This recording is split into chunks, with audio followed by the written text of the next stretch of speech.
کیا بات ہے عرفان بھائی، ڈسٹرب لگ رہے ہیں؟ بس یار کیا بتاؤں، میرے ابو مجھ سے محبت نہیں کرتے۔ کیا مطلب؟ دیکھو نا، جب دیکھو ڈانٹتے رہتے ہیں، ابھی بھی گھر سب کے سامنے مجھے ڈانٹ دیا، ہر بات کے لیے منع کرتے رہتے ہیں، یہ نہ کرو وہ نہ کرو، یہاں نہیں جاؤ وہاں نہیں جاؤ۔ اتفاق سے میرے ابو بھی ایسے ہی ہیں۔ مجھے تو ایسا لگتا ہے دنیا کے سارے ابو ایک جیسے ہوتے ہیں۔ صحیح کہہ رہے ہیں آپ، نہ کہیں گھومنے لے کر جاتے ہیں اور نہ ہی کوئی میری فرمائش پوری کرتے ہیں۔ صرف سنڈے کے سنڈے دیکھنے کو ملتے ہیں، ورنہ صبح جاتے ہیں اور رات کو ہمارے سونے کے بعد آتے ہیں۔ دوسرے بچوں کے پاپا انہیں مہنگے مہنگے کھلونے اور چیزیں دلاتے ہیں، میرے ابو تو بس مجھے امید ہی دیتے رہتے ہیں۔ جی ہاں، آپ نے بالکل صحیح کہا، دنیا کے سارے ابو ایک جیسے ہی ہوتے ہیں، وہ خود سے زیادہ اپنے بچوں اور فیملی کا خیال رکھتے ہیں۔ کیا آپ نے کبھی یہ سوچا کہ کیا ان کا دل نہیں کرتا ہوگا کہ وہ بھی گھر میں رہیں، سکون سے بیٹھ کر آرام کریں؟ پتہ نہیں، شاید چاہتا تو ہوگا۔ اور جہاں تک بات ہے آپ کی فرمائشوں کی، تو ان کی سیلری ہی اتنی کم ہوتی ہوگی کہ وہ چاہ کر بھی آپ کی فرمائشیں پوری نہ کر پاتے ہوں۔ ہو سکتا ہے ہماری ضرورتیں پوری کرنے کے بعد ان کے پاس اتنے پیسے ہی نہ بچتے ہوں کہ وہ ہماری فرمائشوں کو بھی پورا کریں۔ میں نے اس طرح سے کبھی سوچا ہی نہیں۔ اور جہاں تک آنکھیں دکھانے کی بات ہے تو یہ بھی ان کی مجبوری ہے کہ ان کی ڈیوٹی ہے کہ وہ ہمیں ہمیشہ بری باتوں سے روکیں اور اچھی باتوں کی ترغیب دیں۔ اچھا فیضان بھائی، یہ بتائیں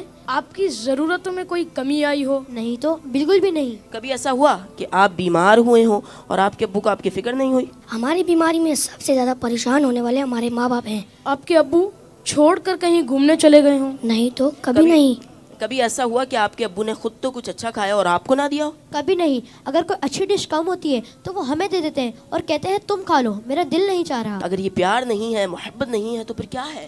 ماں اور باپ دونوں ہی محبت کرتے ہیں، لیکن ماں کی محبت نظر آ جاتی ہے اور باپ کی محبت کو محسوس کرنا پڑتا ہے۔ میں کتنا غلط سوچ رہا تھا اپنے ابو کے بارے میں۔ لو یو ابو۔ Love you very much. باپ باپ ہی ہوتا ہے، باپ ایک سایہ دار درخت ہوتا ہے۔ آج ان بچوں کی باتوں نے مجھے اپنے والد بھی یاد دلا دی ہے۔ واقعی اچھے کھانے انہوں نے ہمیں ہی کھلائے، اچھی چیزیں انہوں نے ہمیں ہی عطا کی، اور وہ بچے جن کے والدین ان کی فرمائشیں پوری نہیں کرتے نا، انہیں یہ سوچنا چاہیے۔ صرف میں بچوں سے بات نہیں کروں گا، گھر کے اور بھی افراد ہیں، زوجہ بھی ہے، بیٹی بھی ہے، وہ کہتی ہے ابو آپ ہمارے لیے کچھ لاتے نہیں ہیں، بیوی کہتی شوہر سے آپ کچھ لاتے نہیں۔ اس بیچارے سے تو پوچھو اس کی مجبوری کیا ہے۔ صبح سے گھر سے نکلتا ہے، چاہے سردی ہو چاہے گرمی ہو، کوئی موٹر سائیکل پر جاتا ہے، کوئی بس پہ بیٹھ کے جاتا ہے، کوئی دو دو بسیں بدل کے جاتا ہے، بارش میں بھی جاتا ہے۔ کیوں جاتا ہے؟ کہ چھٹی کروں گا تو تنخواہ کم ہو جائے گی، تنخواہ کم ہو جائے گی تو بچوں کو کیسے پورا کروں گا، اسکول کی فیس بھی دینی ہے، بچوں کے لیے کپڑے بھی لانے ہیں، کھانا بھی وقت پر لانا ہے، ہر چیز ہمیں تیار ملتی ہے۔ اس کی سورس کون ہے؟ وہ سورس ہمارے والد ہیں۔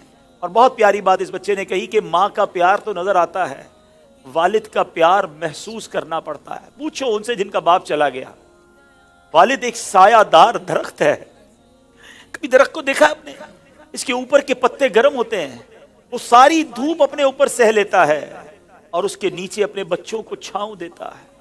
مگر لوگ بعض اوقات اپنے والد کی قدر نہیں کرتے، اپنے والد سے الجھتے ہیں، اپنے والد کو برا بھلا کہتے ہیں۔ یاد رکھیے میرے آقا فرماتے ہیں، اس کا مضمون یہ ہے کہ والد کی رضا میں اللہ کی رضا ہے اور والد کی ناراضی میں اللہ کی ناراضی ہے۔ کبھی اپنے باپ کو ناراض مت کرنا، اگر وہ بوڑھے ہو گئے ہیں تو اب تمہاری باری آئی ہے، ان کی خدمت کرو، انہیں یہ احساس دلاؤ کہ اب میری باری ہے آپ کی خدمت کرنے کی۔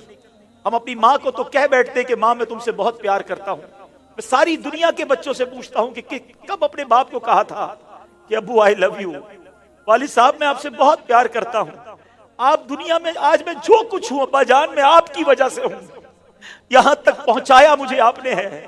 ارے جس نے انگلی پکڑ کر چلانا سکھایا، جس نے ہر مشکل میں کہا گھبرانا نہیں، میں تمہارے ساتھ ہوں، کہیں پھنس جاتا تھا تو ابو کے پاس آتا تھا، وہ کہتے بیٹا میں سنبھال لوں گا۔ اب وہ جب چلے گئے اب پتا چلتا ہے کہ کون ہے جو سنبھالے گا۔ بچپن اور بڑھاپا برابر ہوتا ہے۔ جب ہم چھوٹے تھے ہم نے بڑی ضدیں کی، ہم نے بہت اپنی باتیں منوائیں، اب سمجھو والد صاحب کا جب بڑھاپا آ گیا تو میں نے ان کی باتیں ماننی ہیں، ان کی غصے کو برا نہیں ماننا، ان کے ٹوکنے کو برا نہیں ماننا۔ کبھی باپ کا دل مت دکھانا، یہ مت کہنا کہ آپ کو نہیں معلوم، ارے اسے کہتے ہو کہ نہیں معلوم جس نے ہمیں چلنا سکھایا، جس نے ہمیں کھڑا ہونا سکھایا، ہر مشکل میں جس نے ہماری مدد کی۔ خدارا میں ساری دنیا کے بیٹوں سے، ساری دنیا کی بچیوں سے، ساری اولاد سے گزارش کرتا ہوں، اگر تمہارے والد زندہ ہیں ان کو خوش رکھنا، اور بوڑھے ہو گئے تو اب احساس دلاؤ ان کو کہ ابو جان آپ نے بڑا کام کیا ہمارے لیے، بڑی محنت کی، اب ہماری باری ہے آپ کی خدمت کرنے کی، اب ہم آپ کو سکھ پہنچائیں گے، اب آپ کسی ٹینشن میں نہ رہے، میرے پاس جو کچھ ہے ابو جان یہ سب آپ کا ہے، آپ کی وجہ سے ہے۔ دف ہے اس اولاد پر جو اپنے والد کو کہتی ہے کہ یہ میرا ہے آپ کا نہیں ہے، میں نے کمایا ہے آپ نے نہیں کمایا۔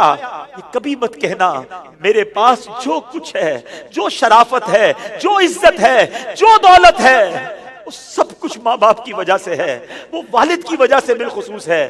اپنے والد کو بڑھاپے میں خوشی دینا، اور جن کے ماں باپ چلے گئے اب ان کے لیے خوب ایصال ثواب کرے، ان کی قبر پر جایا کرے، وہاں دعائیں کیا کرے، بڑی پیاری دعا ہے۔ آؤ آخر میں مل کر ہاتھ اٹھائیے، اپنے ماں باپ کے لیے جو قرآنی دعا ہے وہ کرتے ہیں۔ اللہم ارحمہما کما ربیانی صغیرا، اے اللہ ہمارے ماں باپ پر رحم فرما جیسا انہوں نے بچپن میں ہم پر رحم فرمایا۔ جن کے ماں باپ زندہ ہے مولا ان کو حیاتی عطا فرما، صحت عطا فرما، نیکیوں والی طویل زندگی عطا فرما، اور جن کے ماں باپ چلے گئے اے اللہ ان کی قبروں کو جنت کا باغ بنا دے، ان کی بے حساب مغفرت فرما۔